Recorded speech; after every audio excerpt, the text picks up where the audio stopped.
Hi guys, my name is Zahava JC. Today I'm back again with a very interesting video. Today we'll be talking about kids that do not eat.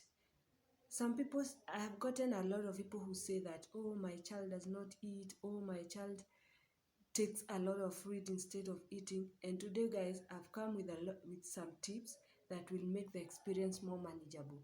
I hope these tips will help a mom out there. If you are a breastfeeding mom and you're expecting to start weaning your child, this is for you. So guys, let's get started.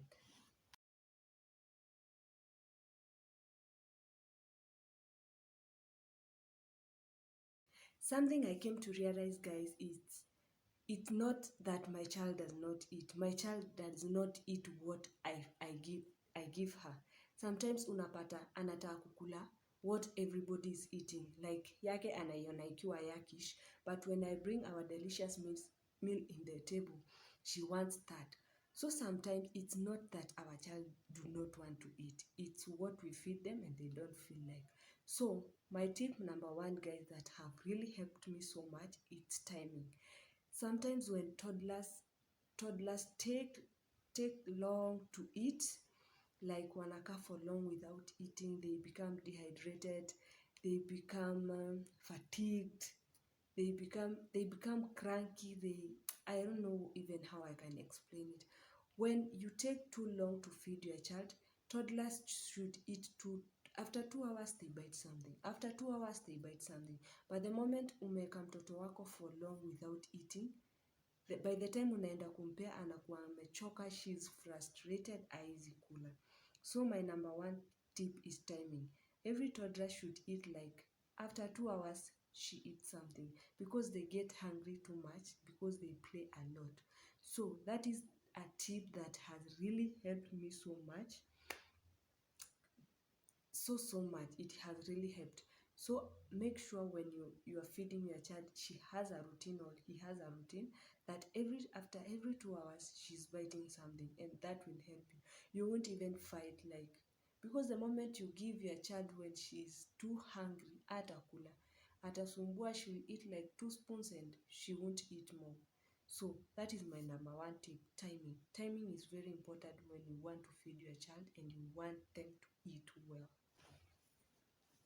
Tip number two, guys, is provide a choice for them. Sometimes we hata sisi watu wakubwa, if you feed like kila time bread breakfast, you get bored. So it's always good to give them a choice, like today it's bread, tomorrow it's cheese, tomorrow it's the other minute it's grapes. Your child will feed well. Yani monitor the ones that she eats well and concentrate on that. Wacha kumforce ati akule maembe na hapendi maembe. Just concentrate on what she loves, guys. Concentrate on what your child loves. If she loves grapes, let her eat. After 2 hours akitaka, kids are funny. 2 minutes they want banana, 2 minutes they want apple. 2 minutes they want juice, 2 minutes they want this. So kids are very funny. You just concentrate on what they love the most. And by the time if unawape hiyo snack, hamtasumbuana. Some people say mtoto wangu hapendi fruits.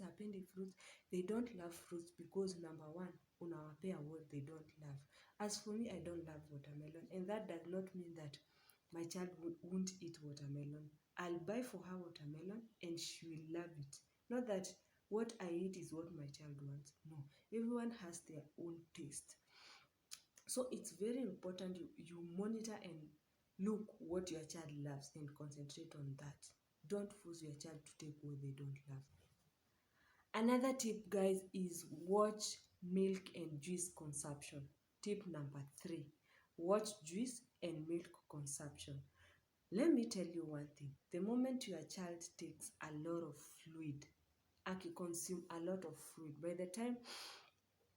the time anaenda kukula, she already got the calories that she needs, so atakula food. And by the way, do you know when she takes a lot of fluid, ataenda kufeel ameshiba na atakula. So make sure your child does not consume a lot of food and forget about eating. I'm not saying that you cannot feed your child fruits. You can. But kama unataka akule poa, just minimize the consumption of fluids and the amount of food that she's taking. Because the moment she gets the calories on the fluids, ukienda kumpea chakula, she does not need them by the way, hata kula.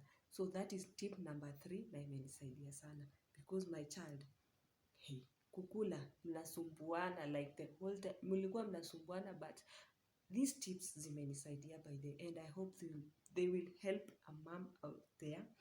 I've said this is for you who is expecting, you who is who you are starting to win your child. This is for you. And for moms like me, even me, I need tips, guys. So let's go to tip number 4. Another tip, guys, is change the focus. Yani, have a timing. Like, there is time for fruits, there's time for fruits, and there's time for food. That one will really help you. Isikuwe kila time ni food na akunywe fruits. Isikuwe kila time ni fruits na akunywe maji. It's always good because you offer them like grapes. You know, kids are very funny. Saizi unamuoffer kumpatia like for example banana.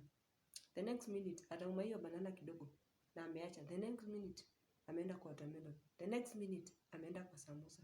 So you offer them and tell them it's there. You give them varieties. Unawambia, this time you have to eat this. Don't give her like time ya maembe imefika, so anafaa kule maembe. Just put a small mango there, a small banana there, and put watermelon. Yani ata have a lot of varieties. Utaona anauma hii. Just change the focus of the child. As focus only on the one mango then umemwachia hapo, and maybe they don't want it. So that is another tip number 4 yenye imenisaidia. You as the parent, you should decide when and what the child should take, and they should decide, should I take it or not? It's up to them. So as long as you as the parent play part yako, you've given her enough fruits, umezieka pale kwa table. If it's a toddler, they pick themselves. They decide on what and when to take it. Otherwise, you will have if you don't follow these tips, you will have a very negative relationship with feeding. It will be like a fight and win game, and it's not pleasant for everybody. So guys, I hope this tip will help someone out there. Make sure you subscribe to this channel. It's about live, love, and laughter. We are here to share our experiences. If you have any tip that I can add on this topic, tell me down the comment below. I don't mind trying any tips. We are here to educate each other. As I've always said, I'm not perfect, so we are learning from each other. See you next time. Bye bye.